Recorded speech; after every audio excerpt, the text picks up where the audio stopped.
En esta ocasión vamos a continuar con los desarrollos acerca de las diferentes conceptualizaciones acerca de la salud y enfermedad mental, que es un capítulo importante del libro Fundamentos de Psicología.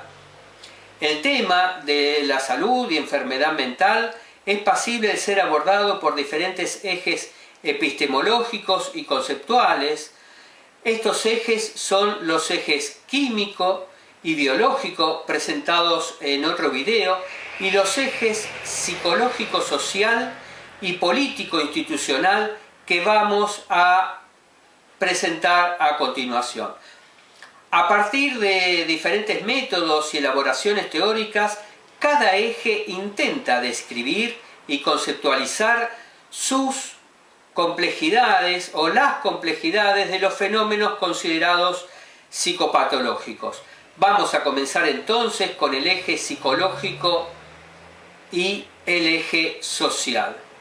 Estos dos ejes tenemos que considerarlos conjuntamente porque no existen límites muy precisos entre uno y otro.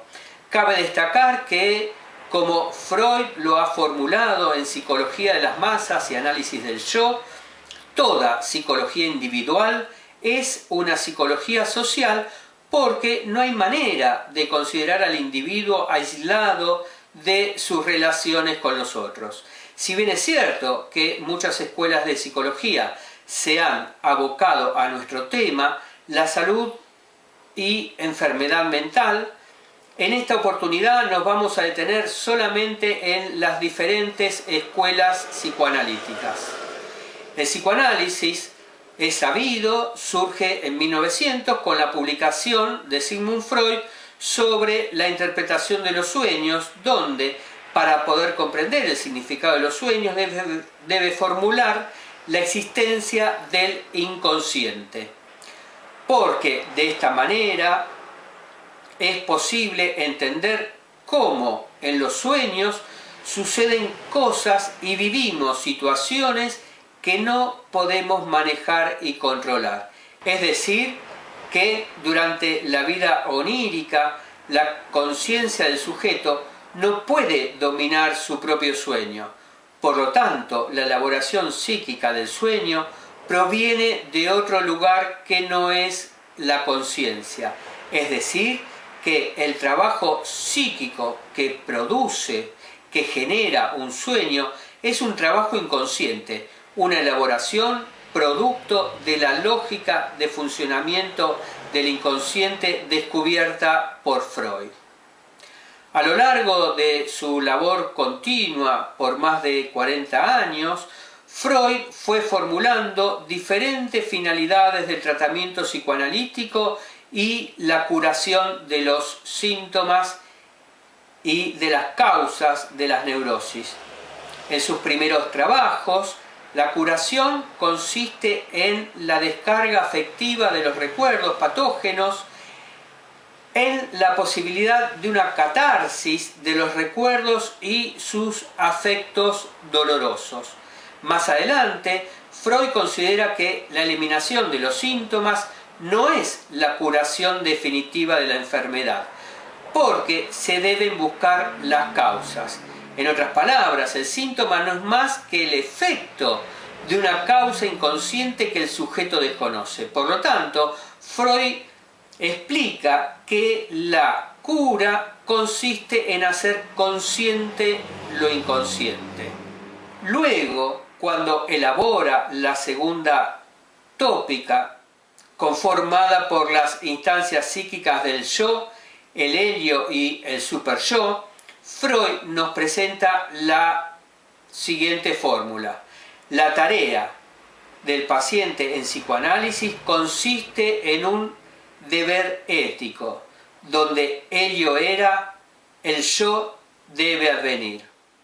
Lo relevante de la concepción freudiana es su consideración sobre el conflicto entre las instancias psíquicas, porque el conflicto psíquico está presente en todos los sujetos, solamente que consultan cuando se encuentran atribulados con sus conflictos o cuando el padecimiento psíquico por los conflictos resulta insoportable. Freud nos dice entonces que la salud consiste en desplegar la capacidad de amar y trabajar. Esto significa que al final de un tratamiento psicoanalítico el paciente no solamente espera ser amado, sino que ha desplegado su capacidad de amar a otro, aún corriendo el riesgo de no ser amado, de no obtener la reciprocidad del sujeto amado, del otro. Por otro lado, el trabajar no se resume en tener un empleo, sino en la capacidad de producir y originar algo que se desprende de su propio ser para que sea aprovechado por otros. En este sentido, la vida no consiste en lo que uno se lleva al morir, sino que la vida y la salud se fundamentan en aquello que cada uno puede dejar y donar a su familia, a sus hijos, a sus allegados e incluso a la sociedad en general. Para repetir la fórmula freudiana de otra manera, diremos que la salud consiste en la capacidad de amar a otros y en la capacidad de producir y donar algo de sí mismo. De esta manera, como dijimos al principio, toda psicología individual es una psicología social, porque un tratamiento psicoanalítico individual genera efectos sobre el sujeto en su relación con los otros. Otros psicoanalistas post-freudianos como Donald Winnicott, Michel Balint, Heinz Kohut y John Bowlby, entre otros, desplazan el acento del tratamiento psicoanalítico hacia las denominadas relaciones de objeto, es decir, a los vínculos intersubjetivos. Estos psicoanalistas se ocupan fundamentalmente de los primeros vínculos del niño con la madre o, para decirlo con mayor precisión, se ocupan de la relación inicial del sujeto con el otro, de las relaciones del sujeto infantil con el otro que cumple con las funciones maternas, sea o no la madre. Por eso hablan de las funciones maternas. Cuando estos psicoanalistas ponen el acento en lo vincular, consideran fundamental para la salud y la enfermedad mental del sujeto la conformación del sí mismo, la formación del self y los avatares de la identidad fuertemente anudados al ser. En definitiva, se ocupan de una pregunta de índole universal que todo sujeto se plantea alguna vez en su vida, que es ¿quién soy? O ¿por qué soy como soy? Es decir, que estos psicoanalistas post-freudianos se ocupan del ser en sus vínculos con los otros. Entonces, el tratamiento psicoanalítico consiste en brindarle al paciente la posibilidad de una experiencia vincular con su analista distinta a las experiencias vividas a lo largo de su vida. De esta manera, el analista se presta como objeto amoroso, odiado, autoritario o rechazado, que el paciente propone tratarlo en el transcurso de su psicoanálisis. Otros psicoanalistas europeos que han debido trasladarse alrededor de la Segunda Guerra Mundial a los Estados Unidos, como lo fueron Erik Erikson y Erich Fromm, y en nuestro país, sin que exista ese traslado, Enrique Pillon-Rivière, cuando se ocupan de la salud psíquica, la fundamentan en las relaciones familiares, grupales y sociales del individuo. Por eso es que Pillon-Rivière escribe del psicoanálisis a la psicología social.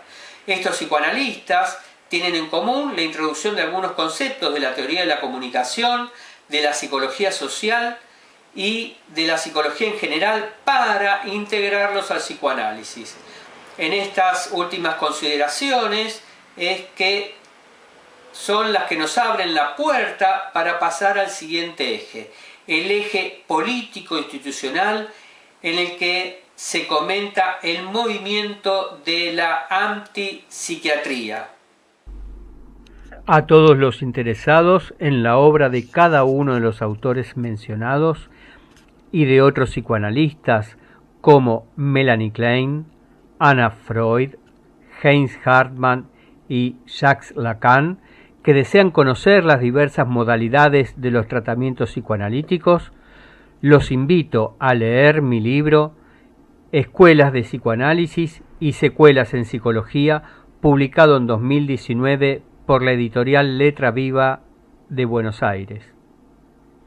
En el libro se reúnen en un texto único las palabras de los psicoanalistas a través de numerosas citas, permitiendo una comprensión cabal de las escuelas de psicoanálisis que, en su diversidad, han continuado y regresado una y otra vez a la obra inicial de Sigmund Freud.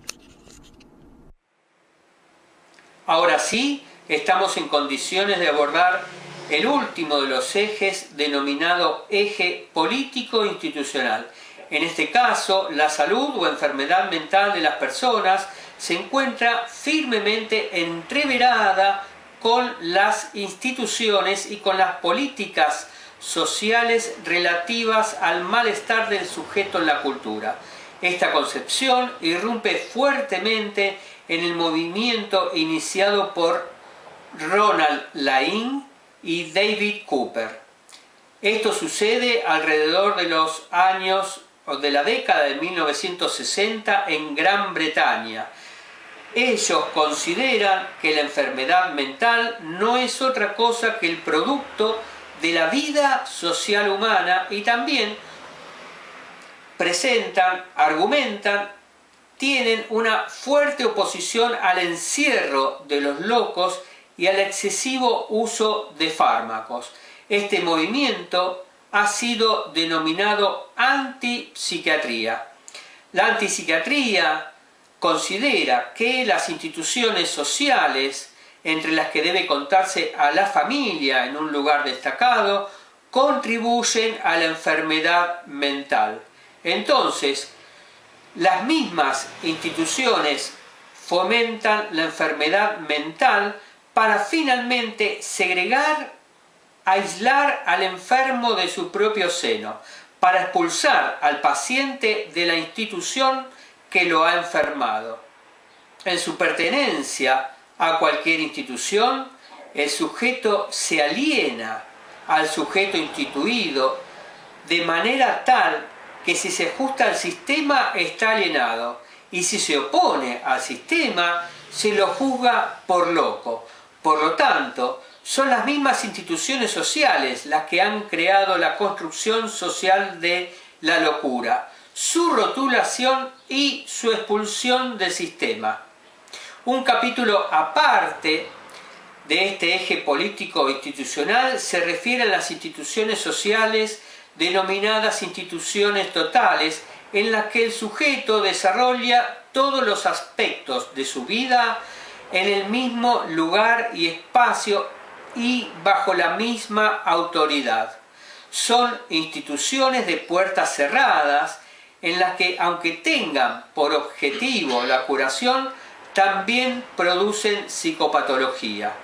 Por eso me interesa destacar en lo personal que el sistema de puertas abiertas de la colonia de Oppendorf en el partido de Luján, fundada en 1899 por el doctor Domingo Cabret, que plantea un tratamiento basado en la actividad laboral del paciente, ha sido revolucionaria en nuestro país y en buena medida también ha sido revolucionaria a nivel mundial.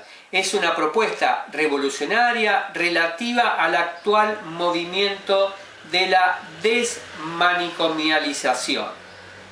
Bien, entonces hasta aquí hemos desarrollado el último de los ejes de las diferentes conceptualizaciones acerca de la salud y enfermedad mental. Solamente deseamos destacar en último término, a modo de conclusión, que cada una de las propuestas que se ocupan de la salud mental encuentran su motivación fundamental en el sufrimiento psíquico humano, en el padecimiento de cada uno, y que en el caso de los llamados comúnmente locos, el padecimiento subjetivo es muy intenso.